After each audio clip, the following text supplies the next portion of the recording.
Okay, okay. Okay. You just tell me if it's like really bad stuff, okay? The process of sharing your trauma and the struggles that you faced in life is incredibly cathartic. It gives you meaning. It gives you the ability to find sympathy and feel comfortable in your own skin. Giving Richard the chance to actually express his identity, express his experiences is, I think, the most important thing that we need to care about. I'm going to do things in this case. Firstly, I'll explain why this is cathartic and why there's different ways that you can find catharsis. Secondly, I'll talk about finances and why we get great financial stability and why it's an important consideration. Where in the comparative, he is a moderately successful comedian who doesn't really have a lot of financial capacity on his side. Let's talk about catharsis. The first thing I would want to note here is he already has a revealed preference to being open to talking about his experiences and the struggle he has faced. The reason for this is very simple because of the reindeer thing and the fact that he already did like a singular monologue, that he was the only person who was talking about it means that he's willing and has the courage to already talk about it. So I just already established why he's already willing to like share his experiences and one of his revealed preferences because of the fact that he already did an individual monologue. In addition to that, the fact that he's a comedian also means that this is most likely the case. In many cases, the way comedians do jokes is based on their own individual experiences. So there's like things like self-deprecating humor or making fun of like experiences or interactions that they've had in their past. So he's already willing to put himself up in that like stage and actually do self-deprecating humor and put himself down, or like that's the way he finds catharsis and finds meaning because he's already consented into that as his profession, etc. What are the unique ways that you can find catharsis when you do the Netflix program that you couldn't have done before? The first thing I would want to note here is that like Netflix is just much bigger than an individual like festival. So there's millions and millions of people who are more likely to watch it and are going to understand your story and sympathize with you. The reason why they're going to sympathize you is very simple. It is your story. You know how to like you get like majority of the creative freedom to express your story. You can write this like you can write the narratives. You can write the different experiences you face in the way you want to. So when there's the things that you want to like not put in, you can do that as well. But the majority narrative of the story will be about how you're a victim and how you overcame it. This means that you just get catharsis initially from writing the story and from writing your own narrative and your own experiences in the first place. Because I think you're able to express yourself. Expression is an incredibly important part of catharsis because that is acceptance in the first place, right? If you aren't able to express your experiences, aren't able to express your struggles, that means you yourself haven't recognized them. You haven't become okay with them. Because the prerequisite is for you to put it out, is for you to understand and be okay with it in the first place. So this means that you're going to get large amount of catharsis by expressing your struggle and other people being able to understand it. But the second thing here is because of the millions of people who will be watching it, who will be sympathizing with you. Then other people say, I feel really bad for you and I value your courage. I respect your courage. You're one of my idols because I experienced something similar and this gives me courage to keep going and keep struggling. This is what gives you more catharsis and more feelings of like you being loved. Because when you go through traumatic experiences like abuse, you feel like you're isolated. You feel like you're alone. That way you come out of it is when you find a community, hundreds of people who can love you and feel sympathy for you and actually give you respect. That is the means that you get when you have Netflix. It's just like on margins, just so much greater in our side because more and more millions and millions of people get access to it. But I also think this is a reclamation of your struggles. It gives you the ability to control the narrative. Comparatively, it's most likely this like producer who has power over the narrative because they more likely are powerful. That's why they didn't get like I don't know banned or criminalized or whatever. That's still that's not established in the Infoslide. So I'm saying that's the case. Like many other Hollywood and like UK producers. This means that it gives you the able to like craft the narrative and take control of what you want to express out into society. I think this is also incredibly cathartic and gives you the ability to control who you are and how you express yourself. The final piece of catharsis is by creating greater accountability. I think in many cases, people who face struggle are the people who want to stop that struggle in the first place. The intuition pump here is in the US, like many people who's like experienced like school shootings or whatever. They're the people who like campaign for it to like gun laws in the first place because they care about the issue and they want that issue not to happen to other people. When you see the problem and you put attention on it, that is when you get greater accountability and social capital towards it. You see other people coming out with their stories and getting political capital to actually stop those, get accountability. That is when you feel good about yourself because you know that you stop restructuring from another to another person. The weighing of this is very simple. Everything in life is downstream from your own mental health and the catharsis you feel about yourself. If you're not comfortable in your own skin, you can't do any luxuries. You can't live life because every day is traumatic and every day is hell. The only way you come out of it is feeling good about yourself when you get the sympathy from other people. Secondly, then let's talk about finances. Before I go on, CEO. Yes. A lot of the stuff you say is about the act of telling people about your story, but at the point at which I don't meet all the people who watch my thing on Netflix and I still go and perform it at the Fringe every year, how much additional benefit do I get from telling all these people about my literal trauma? Yeah, but like this is like again unintuitive, right? On margins, Netflix has like thousands, like billions of people on it. You'll get so many more messages. Even you'll get like, I'm sure there's like promotional activities you can do as well, that you can go and meet people for your own show. So it gives you the capacity to do all the things, experience more people's sympathy, etc. Let's talk about finances. Being a moderately successful comedian is really, really difficult, because the way you get money is through commissions. You get it through, when you go to a show, you get a 10% commission. But you aren't likely to go into a lot of shows because it's a very saturated market, right? Like the UK comedy scene is incredibly saturated. Like there are millions and millions of young comedians, because it's so easily accessible to become a comedian in the first place, right? So you don't have a steady stream of income in their world. And this is added on by the fact that the producer is most likely trying to cut you out. The same way Harvey Weinstein took away like Brandon Fraser's like ability to become a movie star, it is likely that the producer is also trying to do this for you. Because when you have allegations against people, you're seeing as a bad sport. You're seeing as a person who doesn't fit into the culture, doesn't fit into the like the industry, etc. So you're more likely to be alienated because of that as well. So streams of income right now are going to be small and not going to be stable, and are going to give you the capacity to find things like therapy, find things like luxuries. Why is the comparative so much better? One, the Netflix contract is just going to be so much more. The reason for this is very simple. One, Netflix is just $1 billion industry, so they have no reason to like lowball you. But two, they have competitive incentives, right? So they don't want you to go to Amazon. They don't want you to go to your Hulu. So they like price you out by giving you a better contract and giving you more money. Three, it's much more long term. These contracts are more like 5 to 10 years. So you have a stable stream of income that gives you the capacity to go and buy more luxuries, buy things like therapy. This means that even if you don't feel comfortable in your skin, at least you can buy other things that can make you feel better. You can buy a nicer car. You can go on holiday more often. You can go on vacation. All of these things give you the capacity to do like better things to make yourself feel better. Finally, if comedy is really important for you, you can still do this in our world later on, because you most likely like the contract ends, right? But this gives you greater capacity to be a greater comedian now, because you have a greater platform. When you are popularized on Netflix, that's when you go out into the world. You're more likely to get a great audience, a greater stage, and more likely things like Netflix specials, etc. in the future. So even if you want to get a comedian, and that's an important thing of prawns, we get that better in our world.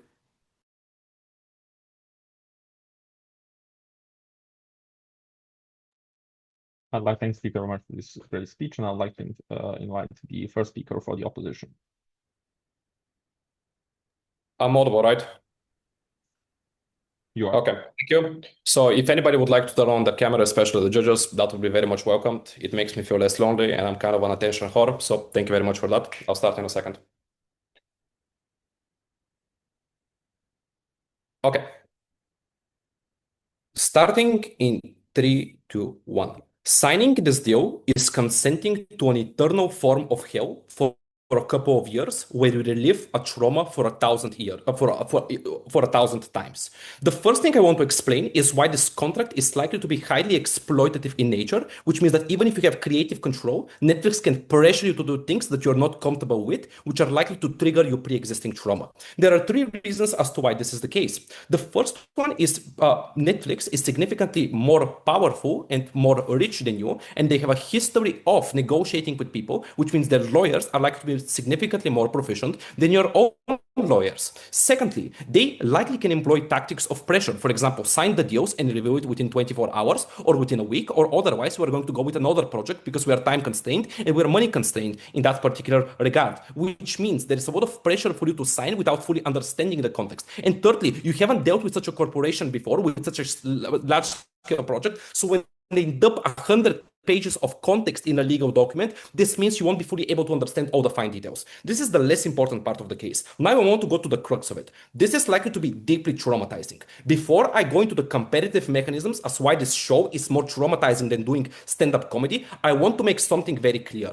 Trauma is triggered on an emotional level. There is no way to logic your way out of it or take control of the narrative. If you have had a life or death situation when you were sexually assaulted and you felt like a part of you was dehumanized significantly, this means when you see something vaguely similar to that situation, the part of your brain, which is the amygdala, the fear response, emotionally triggers and produces a strong reaction, which means you emotionally shut off. This is the freeze response, or you start to get aggressive towards other people, or you break down emotionally entirely and you have a panic attack. So this is not something that you can logic your way out of it, especially since you are signing this deal at a close proximity after this accident has happened. Now that we have that psychological background and the necessary to understand PTSD, 5 comparative mechanisms as to why this is significantly worse than stand-up comedy. The first and most obvious one is comedy is one-sided in nature. You're not interacting with other people. You are the one that is entirely entirely within the control. You're not interacting especially with actors that are replicating the actors that have actively hurt you, right?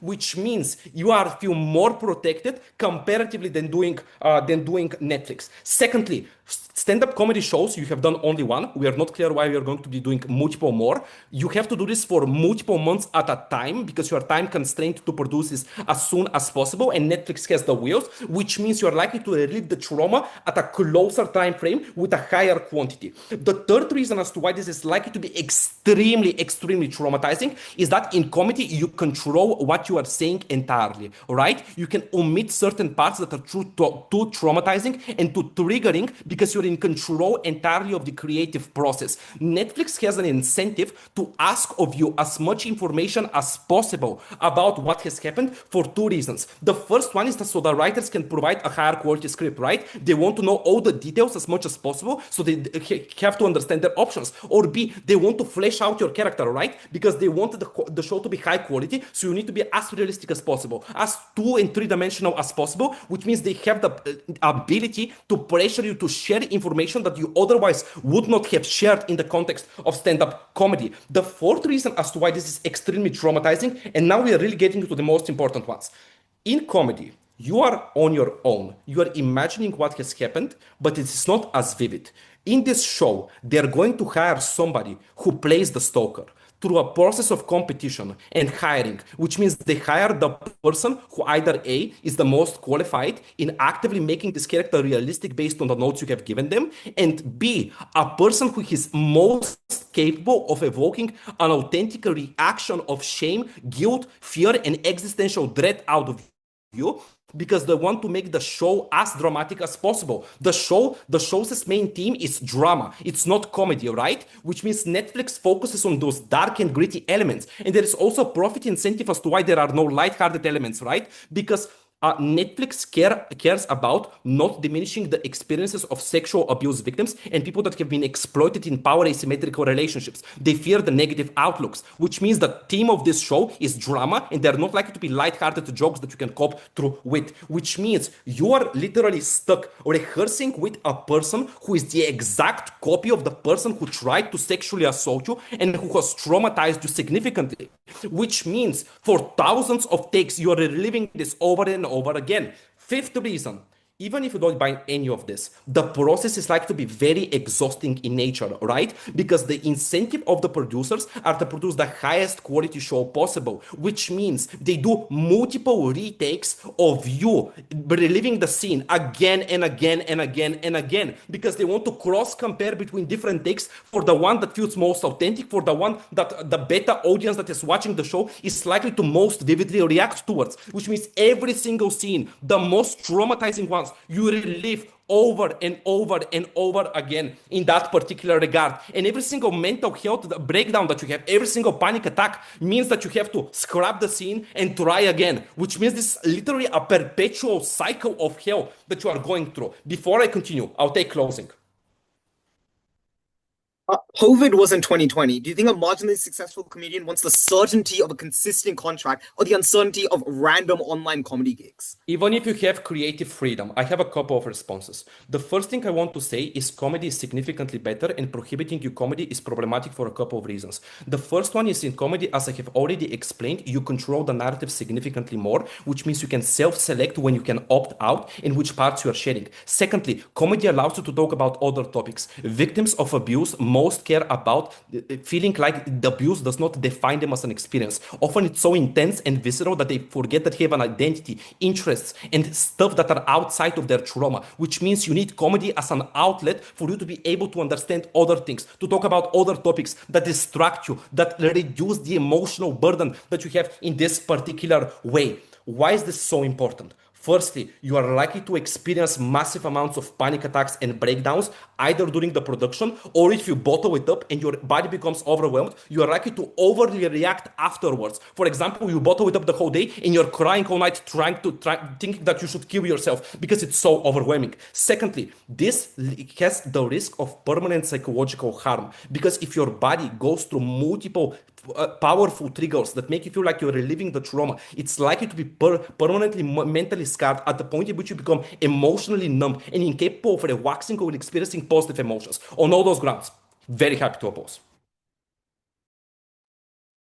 I'd like to thank Speaker Weimer for this speech, and I'd like to invite the second speaker for the government. Can I be heard? Yep. Great.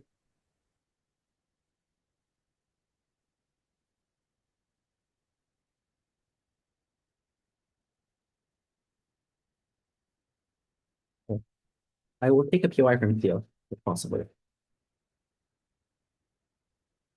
Two themes in this speech. Firstly, on catharsis and emotional fulfillment. Secondly, on financial stability. Responses will be integrated.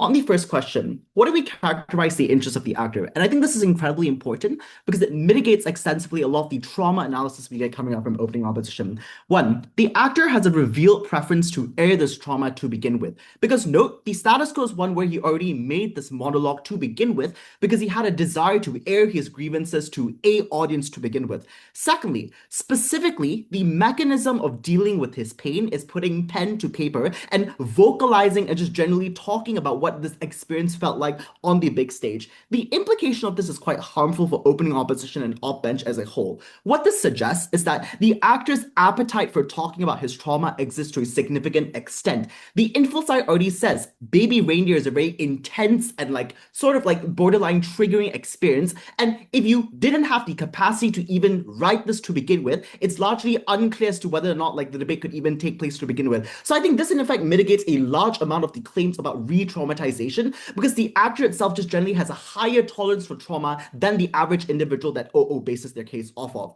Why is it only uniquely through this mini-series can you access catharsis? One, the scale of viewership is just virtually unparalleled because we uniquely blast it to a global audience. The perception of this is also generally likely going to be good because I think when individuals and general audiences get exposed to sensitive narratives, you typically tend to err on the side of caution and you side with the victims because that is just what you're inculcated to do. When you're far more popular, that is when you can have things like meet and greets with your fans. On their side, it is a one-off show to a finite audience. It's limited. It doesn't continue in the long term. And the impacts of this are quite clear. One, I think you get massive acknowledgement that not only do other individuals beyond the fucking UK know about my story, but I support out there. People empathize with my suffering, they talk to me, they share their experiences, and when they meet me in person, my feelings are validated. Secondly, what is important about being the executive author is uniquely the autonomy you have in controlling the narrative. The problem on their side is that you're moderately successful, but the person who groomed you has more social and political currency to do things like recast the narrative around you. So yes, you were harmed, but you reclaim your story of suffering by casting a retelling of what you experienced. And I think the impact of this is just crazily huge. You have freedom to express your rawest emotions and actually rationalize what happened. I think the assertion coming up from opening opposition is just untrue because the way oftentimes you get over your trauma is by thinking through what happened, trying to find a resolution to it, and the only way you do so is when you're given the platform to do it. But we also have another independent pathway to victory on accountability. Because uniquely when people have autobiographical narratives that become shows, people who watch these shows oftentimes draw comparisons to the status quo to answer questions. So you're not going to disclose the identity of who groomed you, but people are still going to be curious. What this means is that even if you don't get the groomer arrested, people speculate about who was likeliest to do it. You spark discussions about your personal struggles and the prevalent trauma, the prevalent abuse that persists within the industry. How do you weigh this argument? One, in terms of logical priority, your mental health affects every day of your life, how you think and how you perceive your emotions. Insofar as you aren't given the platform to extensively work through your feelings, I just think you're permanently inhibited under their side. But secondly, you create discourse on the kinds of bad behaviors that persist in the industry. Even if you can't personally help yourself, I think the actor finds comfort in knowing that other people don't need to experience the same levels of trauma that you did. Before we go on to the second question, is there a POI from CEO? Yeah, so your stuff about making change, there are things that already exist. We had the Me Too movement. It's generally perceived that people who are high up in industries can do abuse. Why do I need to air my dirty laundry to the world to get this change? One, you're already airing your dirty laundry to the audiences in Edinburgh, so the margin of your claim is very, very small. But the reason as to why the Me Too movement is not going to lend its support to you is that it focuses largely on women. Importantly, this is an isolated instance that no other social movement can capitalize on, which is why you uniquely need to do it through this mini-series. Okay, on financial stability, I'm going to first explain why life as a comedian is just pretty shit. One, so even though the Infoslide says you're moderately successful, which probably suggests you can make some money, it's informal work. Live shows are tiring. The cumulative effect of it is that it's incredibly exhausting. And just generally, even at shows like the Fringe, you don't tend to make a lot of money to begin with. Secondly, you were groomed by a well-known TV producer. This individual has a lot of prominence in entertainment. They hold a lot of social currency. Likely a power asymmetry exists where people just tend to believe them more. Uniquely, the tipping point is that when you make these mini-series, you recast the narrative, and I think you tip these scales in the favor of the actor because people speculate. People doubt as to whether or not this person actually is a good person to begin with. Why is a contract going to be good? And here I'm going to deal with opening opposition head on. One, an autobiographical series necessitates large amounts of creative control. You want it to be accurate, you let the actor write. Even if it's going to be sensationalized, broadly the actor needs to control it. Secondly, the media industry is saturated. There are tons of big streaming services flocking to capitalize on very lucrative and exclusive stories like this. So maybe Netflix was the one who came with the offer, but likely Hulu, Amazon, and HBO also compete because they want to get their hands on this juicy gossip. So there is competitive incentives to ensure that you just aren't giving out the most fucking exploitative contracts. Three, it's very unclear what the exploitation actually looks like on up, because presumably if you worked at the Fringe, you needed to sign a contract to be there. You know legal terminology. I'm not just some fucking stupid person who has no idea what I'm getting myself into. Like, their claims are just very, very hyperbolic here. On the comparative, when you're independent, it is far harder to get stable employment. Being a comedian alone doesn't give you enough sufficient funds to do things like afford rent in even places like Scotland. You probably also need to work in McDonald's or Greg. These probably are menial jobs that don't give you a lot of satisfaction. How do you weigh this claim? One, money is the prerequisite to accessing a good life. Affording things like quality therapists is expensive. It's time consuming. It's only when you've lined your coffers with sufficient funds where you can even have the means to access these things to begin with. So in our worst case where you are traumatized, we explain why the money this employment contract gives you is a lot for you to afford these services to work through your trauma with professional individuals. Even if you don't buy this, money just allows you to buy things that make you happy in the present. Buy a Lego set, play with it. That's pretty fun. Secondly, even in the short term, you have to trade off doing comedy, which is your passion. When you've earned enough money, that is the point where you're able to do things like not focus on subsistence, but pursue your passion project, which is comedy. Presumably, when you've tipped these scales in your favor, I think you feel it's a far more safer environment for you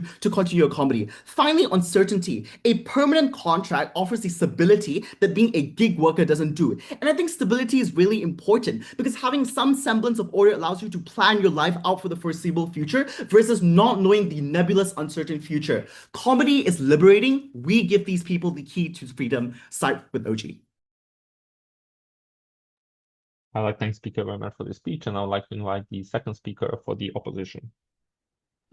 Hi, PY is in chat. I'll take one from closing, and I'll start in just a second.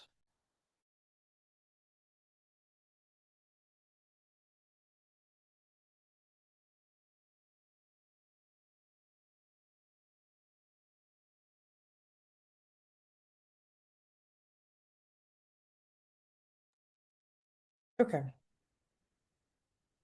What this motion suggests is that as if we were to make a soldier who got shot in a war to relive the battlefield every day in a simulator and make them experience that pain as realistically as possible to that extent.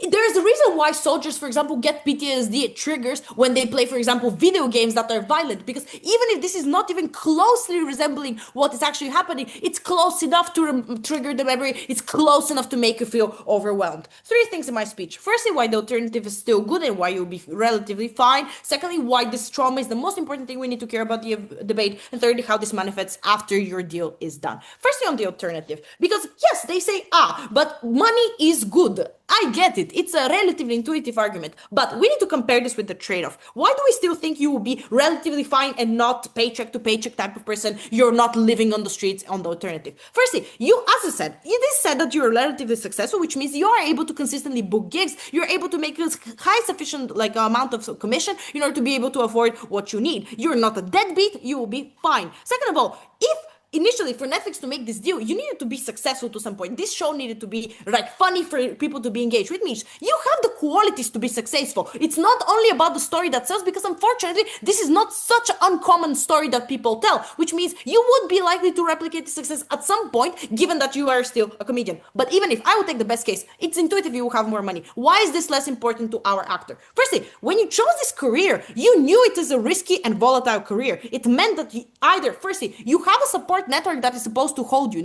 you get money from your parents, you have friends that help you out with gigs and money, you have some sort of net that protects you. But secondly, when you got into career, you considered this risk, you've seen other comedians, you know what it's like. This means you consented into the risk and you don't care as much about being financially well off. If you wanted to get money, go be an investment banker. No one cares about that. Secondly, why is the trauma here so present, and why is this the most important thing? I want to reply firstly to the catharsis of sharing your trauma that OG talks about. Firstly, you are able to share your trauma with friends and family and people who are more close to you, which usually gives you more validation because they know more about you and more context, which is able to give you more validation. But secondly, this has diminishing returns. Of course, it's liberating to talk about your trauma. I do not understand why you need to talk about it a billion times. And at some point, the cost of talking about it is bigger than the benefit of talking about it. I do not understand why you need to, and why our actor cares so much about every single person on earth knowing their story.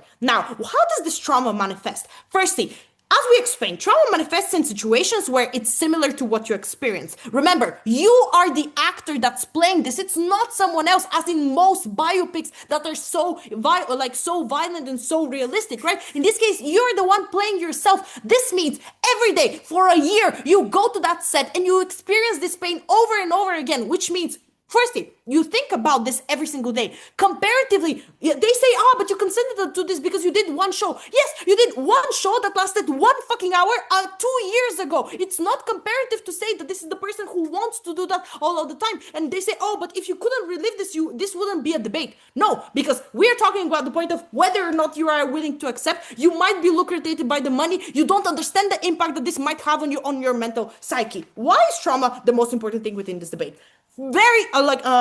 And before that, why is the trauma manifesting in long term? Firstly, know that even if we accept that during training, this is something that you're gonna get a trigger die, why is the post factum also even maybe worse than that? Firstly, know that you are putting your personal life to the public. This means people are going to criticize and actively diminish you for various reasons. Firstly, they're gonna shit on you for exploiting your trauma for fame and money, which is usually something that people shit on. Second of all, know that there's so many conservative people that still say, for example, they're gonna keep saying within comments and forums, you were asking for it, or you did something that insinuated this behavior, or suggesting that you did something wrong and you're to blame. Even if those comments are not that many, know that people tend to over-focus on the negative, especially when they're wrecked and emotionally vulnerable. This means you will see hate comments even after you've lived through this day by day, and you're gonna continue to be triggered for the rest of your life because this is something that follows and it's your legacy, quote unquote. Thirdly, note, and this is something that's very likely, and in reality it did happen, they're likely to have a lawsuit for slander and for this not being true. And this is very important for a few reasons. One, it means that in the case that this happens, you have to relive this even more for years upon years, where you're gonna be examined through the highest level of being judged, and you have to continue reliving this even more in order to not be sued for defamation. Why is this the most important thing? Firstly, trauma makes you mentally wrecked to the extent that you're not able to enjoy other things in life. You will be able to afford a vacation. The problem is you will not be able to enjoy this vacation if you're continuously traumatized. Why? One, you in general, after you relive this, it means that you'll not be able to be present with your friends. Why? Because you think about this situation every day, because you're used to thinking about it every day for the past year of the production that you're filming this, which means you cannot be present with your friends. You cannot help them. You cannot talk to them because you're not a good friend and you're not reliable. And at some point they're gonna leave you and leave you more alone, which makes you more isolated, more likely to harm yourself, and in general be less happy with yourself. Before I continue, closing. We have hindsight. Gadd released this and does tours. He speaks in public and he's extraordinarily positive. Why is he so traumatized he can't leave his room? what the fuck does that mean? Like, honestly, like, okay, sure, you talk to people, but what we're talking about is that the overwhelming emotion of you reliving this consistently is something that's gonna overpower you, that'll overpower the positive things that you are likely going to talk about. Secondly, I want to talk about why you're very likely to go numb at some point, because reliving this to such a high extent, in such a realistic extent, means that at some point it becomes so overwhelming for your brain that you need to cope with it in some way. What's the solution? Becoming numb. Actively telling yourself, okay, this doesn't matter, trying to shut it off because it's getting too much. Why is this problematic? Because any benefit of happiness, of vacations, of money, of being able to do whatever you want, as GovBench says, is not possible the moment you're not able to experience positive emotions. It's something that's gonna haunt you for the rest of your life, and even the benefits of the money that are gonna be within 5 years, let's say, and they're gonna leave after it's gonna be done, you're not gonna be able to sustain yourself. What you're left with is lifelong trauma that's gonna haunt you within your relationships, within your work, within your active hobbies because you're not able to enjoy them, within the benefits that you get for this money, and within the people that you initially had that are now leaving you because you're not able to be present, because you're not able to be there with them, because the only thing that's haunting you and thinking about is that. This is extremely traumatizing and something that's gonna be much more of a long-term impact. What we need to care about is this person having a long-term happy life where they're able to enjoy stuff and not be haunted by something that happened to them years ago. Could not be prouder to oppose. I would like to speak very much for this speech, and I would like to speak for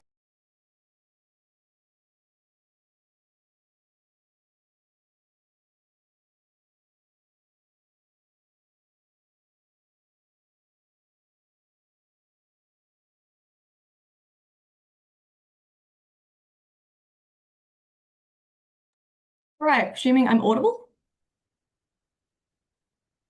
Yeah, you are.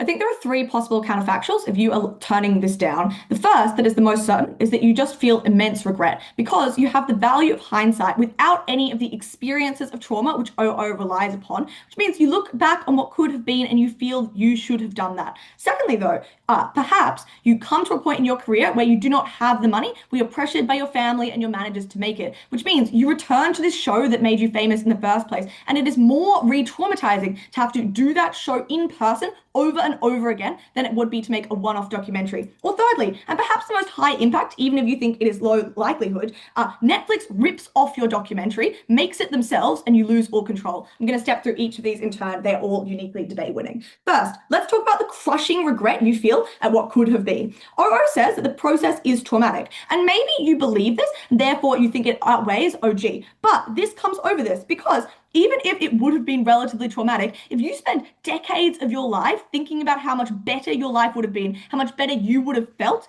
if you had done this thing, that is something that is in and of itself traumatic, is something that makes you want to make this choice just to know what simply could have been. Looking back and thinking that it would have been good is the thing that makes you feel awful. But also, you have an optimism bias as you look back on your life choices because you consider that this was the show that made you so famous, that made you feel good in the moment, and you think it would have continued in that way. Why is it likely that you would glorify what could have been as the years went on? Firstly, your show was probably the highlight of your career, that one at the festival. Netflix is unlikely to ever offer you a deal ever again. They know that you've turned it down once, but also it is just rare that comedians get offers from Netflix. So on that metric, you view this as your most successful moment. Second, you're older now, you're just less likely to be as successful. Like your career has sort of peaked, like you have kind of less to give. But thirdly, it's just hard to top that. This is such a sensational show. It is something that is out of, like, it is new. It is not something that you have stories that are equal to, which means your career is likely to go downhill from here. This is sort of the highlight. Therefore, why is it therefore then that you're likely to feel particularly bad about this? You're likely to see other people succeeding as they accept things like Netflix deals and from shows like this where they expose their trauma. You look at those people succeeding who are your peers or maybe people who are younger than you and you think that could have been me, which is how I feel sometimes when I look at Australs, which I didn't go to.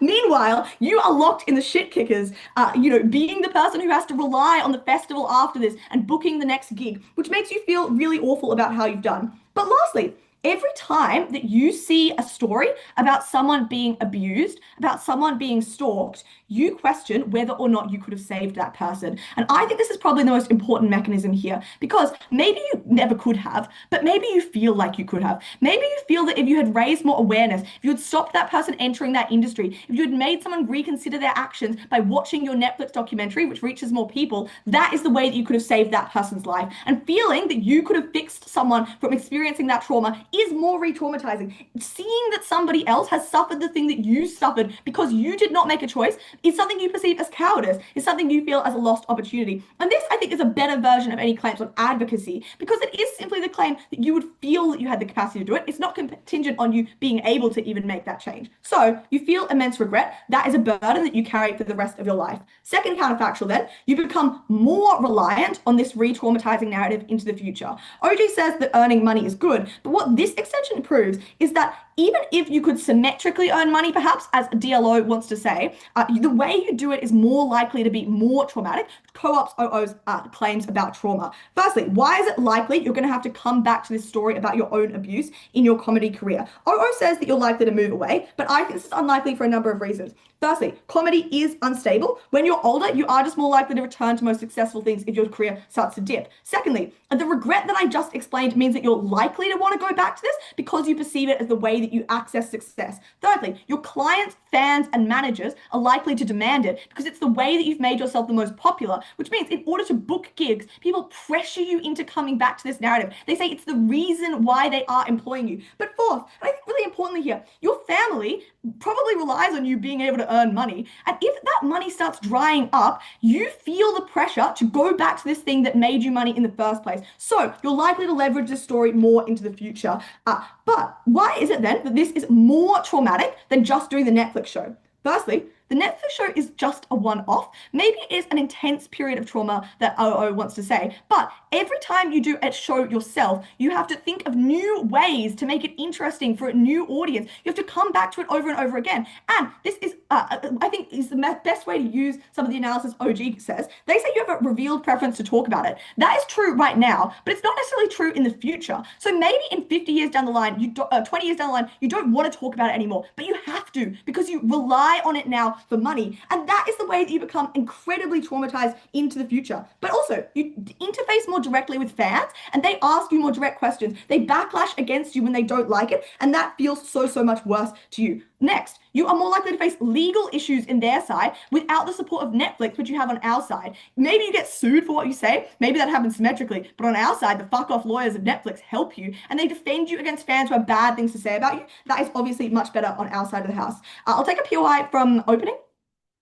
When you're in the middle of production, there is a sunk cost fallacy which happens. You want to finish the show, there is corporate pressure, and the actors' livelihood depends on finishing this. Yeah. Once you're traumatized by a show, you can just not do another. I've There is already no said why this social doesn't pressure. occur, because at least you get the payout from Netflix, which means you can move away from this, which is what I'm about to explain. Our side uniquely allows you to diversify your career away from this narrative because you gain skills that you do not comparatively have. On their side, you are a comedian, and that is all of the skills that you have. You don't have other options. On our side, you are a Netflix writer, you are a Netflix producer, you have experience in the industry that lets you get employed outside of this narrative, and that is how you move away when you are re-traumatized. That is a unique mechanism that we give you. So on our side, you are less re-traumatized by your career. Last and highest impact, just the risk of losing all control. If you believe OO that Netflix is evil, that they fuck you over, why would they not steal this from you? One, it brings them a lot of profit because people already have shown that they really like this story. Two, they already have some rights to it and they've sunk costs into doing the early development processes of this, which means they are likely to want to take it. But thirdly, they can just generalize it into a fictional show rather than, and therefore avoid any sort of legal suits if that was something that was the case. They make a sort of generic version of this and they put it out there. But even if you didn't believe they would rip it off directly, you as Gadd are looking for this in other stories. If you see a story about abuse in the industry, you think maybe, what if this was actually my story and the Netflix writers have taken it and made it without me? And that is a paranoia that sets in. This is so much worse. Control allows you to access any of the benefits. Taking that control away makes you a victim all over again. Gadd should not have to be a victim. I'd like to thank speaker very much for the speech, and I'd like to invite the third speaker for the opposition.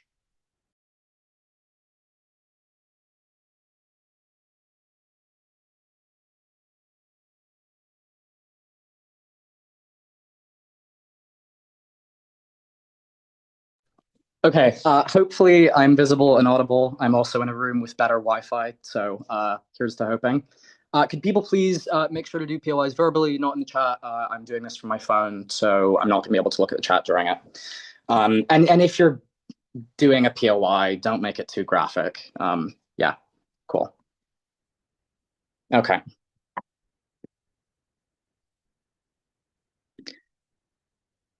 The story of your trauma is as follows. You were being stalked for an incredibly long amount of time. Your privacy was constantly being invaded by somebody who continually wanted more access to you, despite the fact that you wanted nothing to do with them. In relation to your experience with a producer, a person with dramatically more control over you silenced you, used you in ways that denied your ability to voice your own story.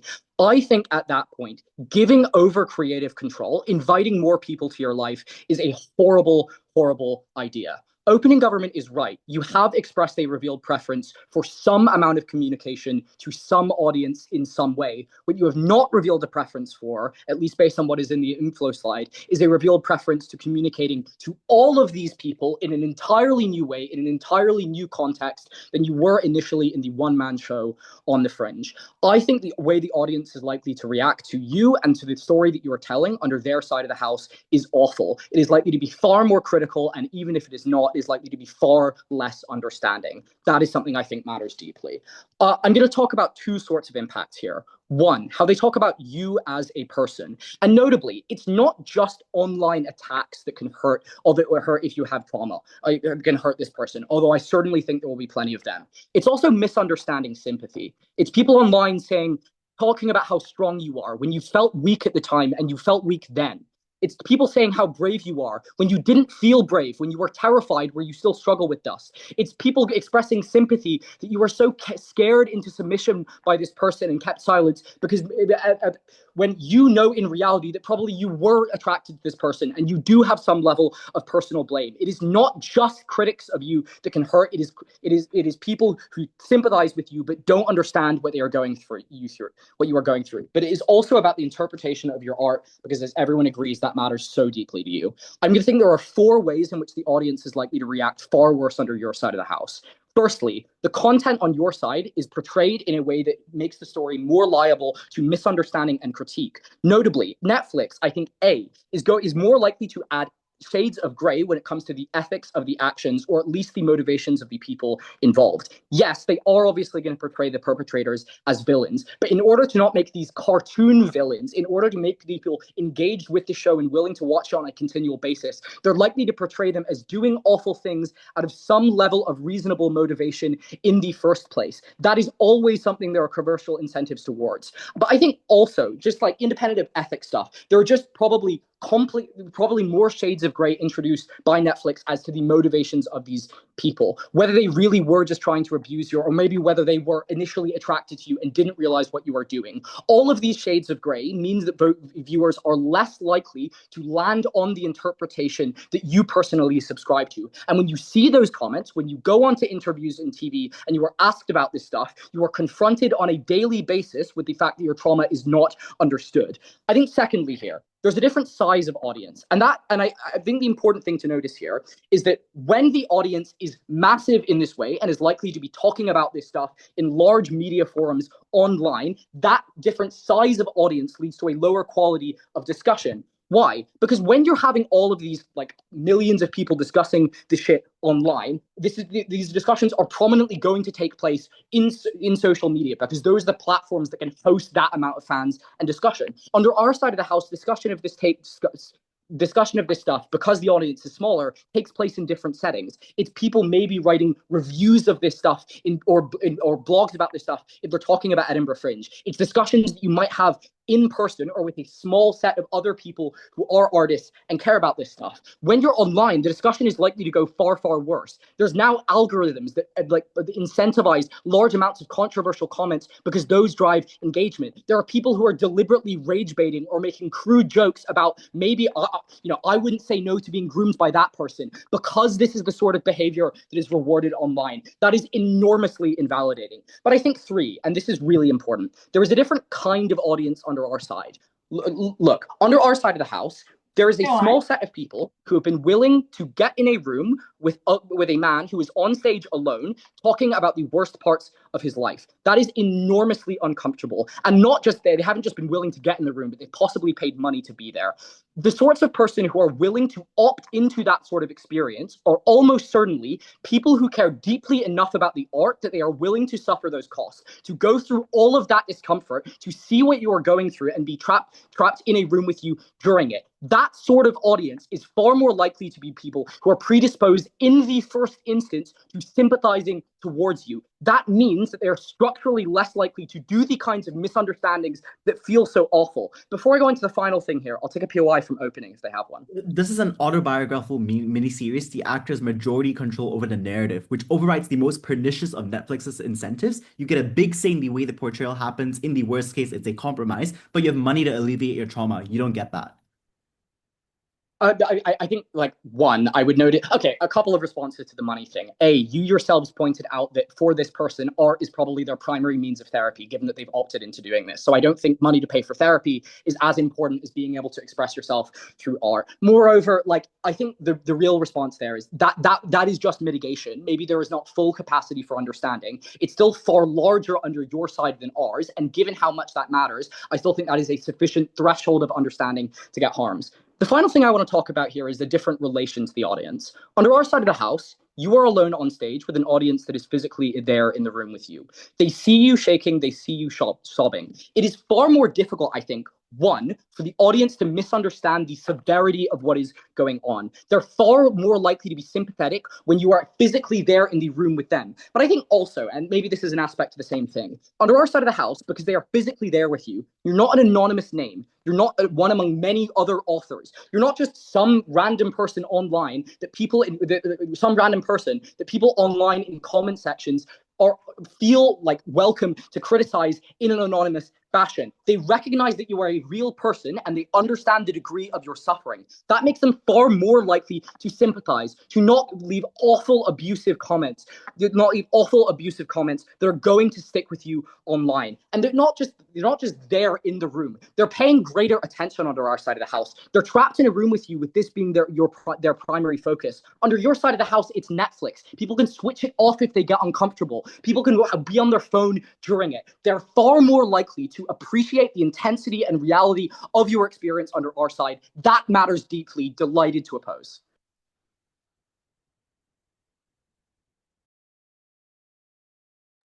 I'd like to thank Speaker very much for the speech, and now I'd like to invite the last speaker for the government.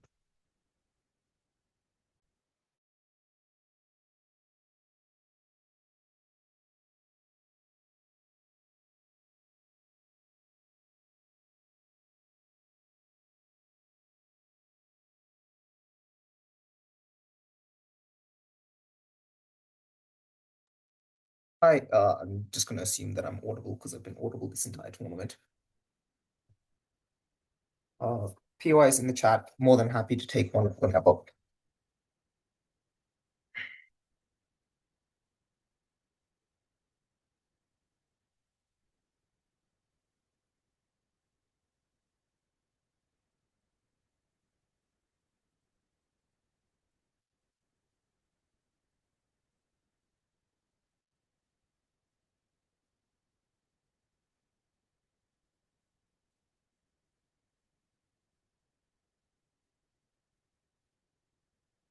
Regret is the most long-lasting and painful human emotion. As our mind jumps to assorted various worlds, we think about what could have been. We do this in every aspect because the desire for us is to fantasize about the things that we have. Regret is uncapped. It is something that is infinite and vast and broad, especially in the context of somebody whose power was innately robbed from them. Regret is obviously far more likely to be worse because this was the chance they had to reclaim that power, right? This was the opportunity they had to move on and they just didn't take it. We explained the worst harm in this debate, which is the counterfactual that you would not actually be able to deal with things. I'm going to deal with this debate based on the three extensions Eleanor gives and how they interact with everyone. Firstly, on regret. Secondly, regret and OG.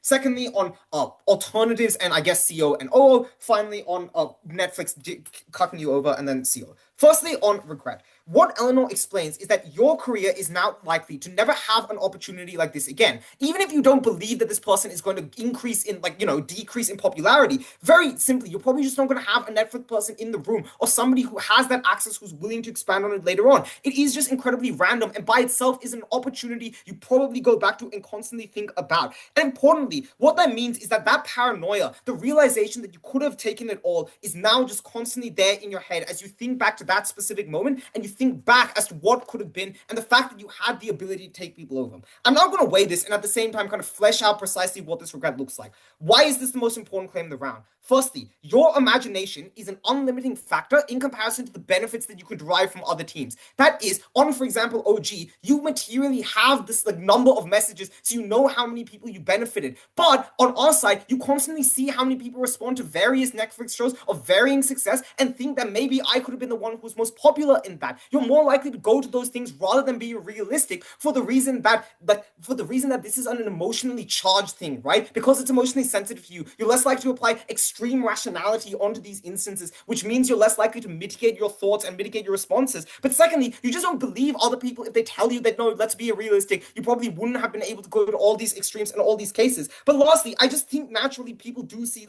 as it goes out of way. And that capacity is far, far more important than anything else, because it just means that it is an uncapped harm that you feel every single day of your life. Secondly, that regret is lingering and long lasting. The reason being is that regret is harmful because every time you want to you go away from that regret, you feel shame for not feeling that regret, right? You want to make the regret part of you, so you push yourself forward to do more advocacy or whatever. But every time that regret slowly dies, you shame yourself and saying, I'm feeling regretful because I stop feeling regretful because I'm too happy where I am. You think that you're not actually putting yourself on the front line, and therefore you shame yourself in, which keeps the regret long lasting until the day you die. Thirdly, victims tend to blame themselves because of the fact that they feel that they have the most significant ability in order to do this, and especially in the context where you have a lot of money and popularity, probably nobody else around you has the ability to talk about these issues. So every time somebody does personally bring it up to you about the experience they went to, you feel that you had a specific position in order to do something that you failed to do so. But lastly, it is OG themselves who say that nobody discusses these issues. That just explains that if nobody discusses these issues, then obviously the regret is far, far worse on this side because you never see these stories discussed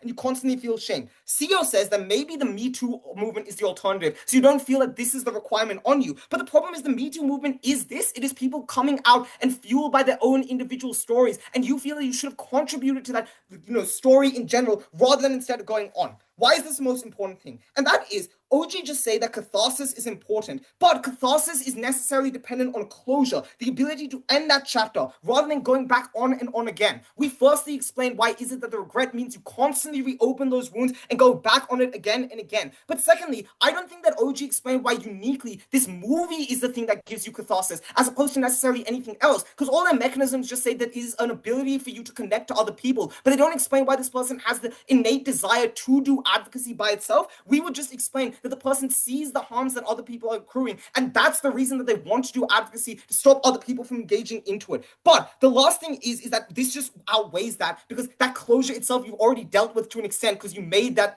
comedy show, which means it's unclear the benefit they get. Why also is guilt there? It is just the fact you already have had to deal with an extent. Oh yeah, all those sort of things, long-term harms. I'll take sure. You can experience many positive emotions alongside regret. When you are deeply traumatized and mentally broken, you are so numb that you cannot experience any positive.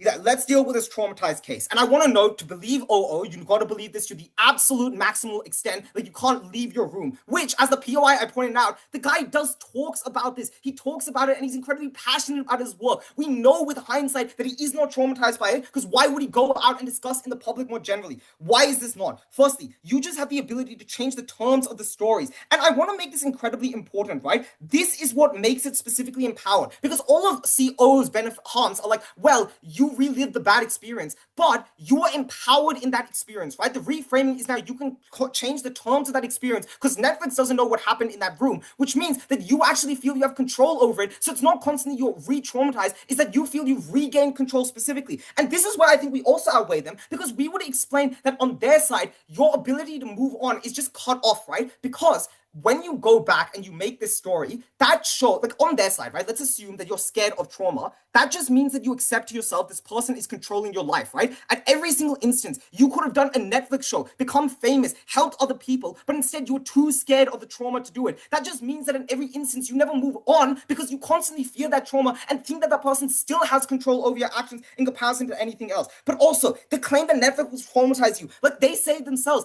you have to retake the scene if you break down. How the fuck does that mean on their side that you're actually going to be able to, like, you break down and then hold them off? Let's finally discuss closing opposition. The main thing is that firstly, Eleanor's extension as to why is you have to redo this show and specifically change the terms of the show in the way that appeals to more people, explains that it means that you have less an ability to deal with that show in the more truthful sense and therefore more likely to get re-traumatized in the future. But specifically, I would suggest on CEO that firstly, you just have the capacity to control these narratives because you go out and talk to people. And specifically, I would suggest that every time you correct somebody on it, that itself is beneficial because you see how people are now reframing that story more generally. Secondly, Netflix has incentives and you would insulate yourself from a lot of this discourse and a lot of the worst set of harms towards it. But also, I think the worst set of harms happen on very small chatbots that you're unlikely to directly entertain with. But lastly, I just think that as a comedian, you probably have some sense of insulation against this stuff, especially given the context that, like, you're willing to make fun of it, which means you've come to terms at the very least, which rewards it. What we just explained is that sense of regret. Oh, and also you might get sued. But the sense of that regret is so incredibly large. It is uncapped, it is painful, and it will haunt you to the day you die. Reclaim the control that the abuser took away from you. Vote CG. I'd like to thank the speaker very much for the speech, and I would like to invite the last speaker for the opposition.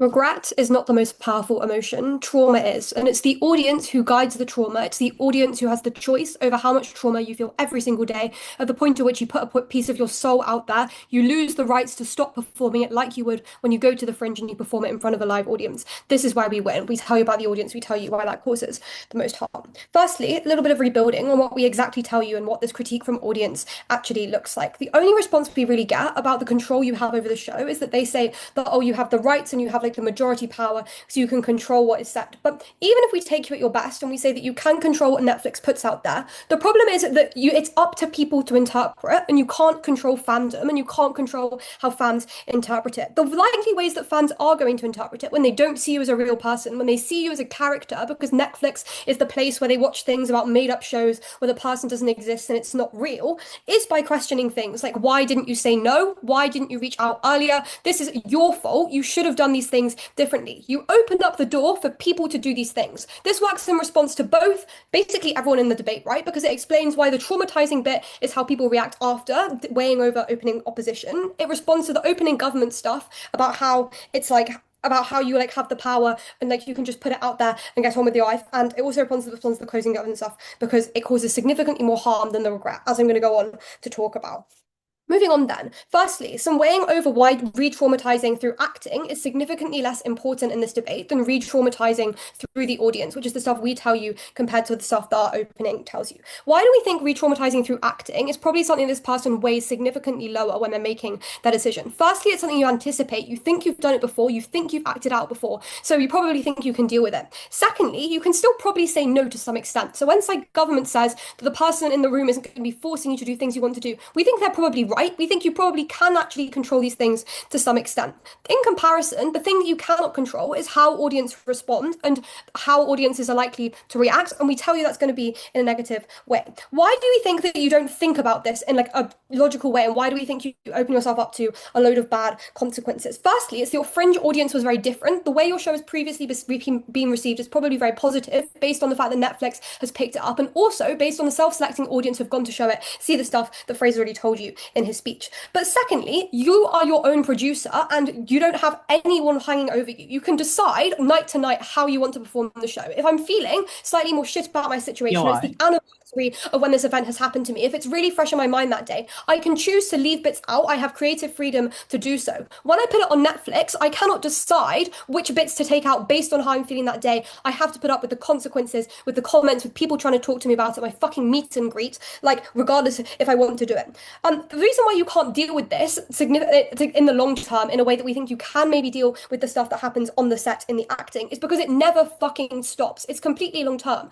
Like, yeah, Gov are right. After you finish filming it, you kind of get over the physical consequences and you probably can get on with your life. The thing you can't get on with though is when every time you go and try and perform a new show, people are asking you about it because it's on Netflix and it's seen as your biggest hit. You also can't return to a normal career because of the fact that now people have delved into your life. They see you as this victim, as this abused person, as someone who's like been publishing their life, and you probably actually have many fucking stalkers. I'm pretty sure that's what happened in real life, that a load of people went after this guy and they said that he was like defaming this poor woman because he was a man. And yes, per OG, they're right. People don't respect men who speak out about sexual abuse and grooming. This doesn't change at the point at which one person does it. We think you're just opening yourself up to a load of problems. Quickly dealing with closing government. First claim on regret. I think this is really, really silly because I'm completely willing to bite the bullet that we can trade off some regret because regret is an innate human emotion. You're always going to feel regret about what you didn't do. Probably if you do it on their side of the house and you do experience some level of trauma, which they do concede, you feel regret you did the trauma. I don't know which side of regret is more important. Also, it's very uncommon that these sort of shows get picked up by Netflix, so it's probably not being thrown in your face every day that your peers are getting Netflix shows and you're not. You probably just forget about it. You probably just move on. You're grateful your mental health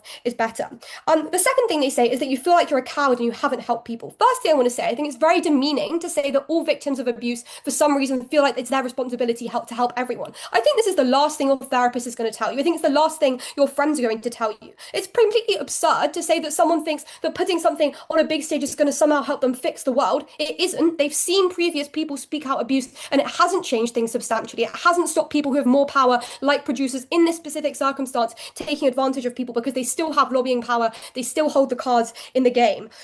The final thing they say is that you're going to go back to the show, and they present this like it's a silver bullet because you have to re-traumatize yourself. Here's why going back to the show is fine or unlikely. Number one reason why it's unlikely, if the show is making you so little money as they claim, when you haven't had to publish your abuse and your sexual history online, you probably just go get a normal fucking job, like you become a receptionist or something, or a barista or something normal. I don't think you have to go back to this career. It's unclear why you do. But also, it's worse on their side, because at least on our side of the house, like I've previously said, when you go and reenact the show, you can make alterations, you can cut bits out that are particularly traumatizing to you. On their side, you can't, because it's up there for posterity and Netflix own the right to it. The stuff about ripping off the show, they dropped it. I'm going to drop it too. I think it's fine if they rip off the show, because like it's not your story, it's not tied to you. So the trauma isn't nearly the same. It's not your specific thing. I think it's fine if there are other shows about abuse. Before I go on to deal with talking about catharsis and opening government, I'll take OG.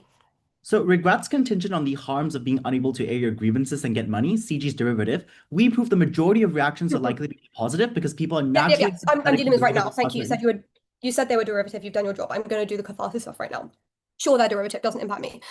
Catharsis then. Why do we think you don't get good catharsis on their side of the house? The first thing I want to say is why we think you get sufficient catharsis on our side of the house to access the benefits opening government wants to talk about. Firstly, you interact with the positive audience that they are contingent on. You see people who voluntarily want to see your show, who probably know specifically what it's about because they've bought a ticket for specifically that thing, and also probably slightly more highbrow, artsy people who understand acting. I think it's probably true. Weird people go to the fringe. Secondly, you still can do the writing. You can still write about this thing. You can still vent in your journal, throw back to the previous debate. And also, thirdly, you can still like talk to your friends, etc. I don't know why it matters that 1,000,001 people online can see how I've experienced it, insofar as I don't meet all of these people. I don't think it matters. I don't think it needs to be to a big audience. Secondly, though, why we think you're likely to mostly be exposed to negative catharsis. I think a lot of this is in case that we've already bought you. But I think mainly the additional things are just the fact that people, like, you probably actually don't want people to sympathize with you in the way they're likely to. You don't want people to try and have conversations with you about your abuse every single day when you try and get a fucking coffee down the street. You don't want people to say you're brave, etc. I don't think sympathy, even when done well, is going to be useful to these people. Finally, on money. OG trades this off themselves. If CG want to claim things about money, it's already down from Gav's side of the debate, because opening government already say that trauma is the most important thing. I also don't think it's that deep if you have millions and billions of dollars. Most people are happy earning 30K. It's probably fine. CO. I'd like to thank Speaker very much for this speech and for this round. Once again, I'd like to congratulate to all 4 teams for breaking and reaching the finals. Now the panel will reconvene to adjudicate. Let's go maybe to breakout room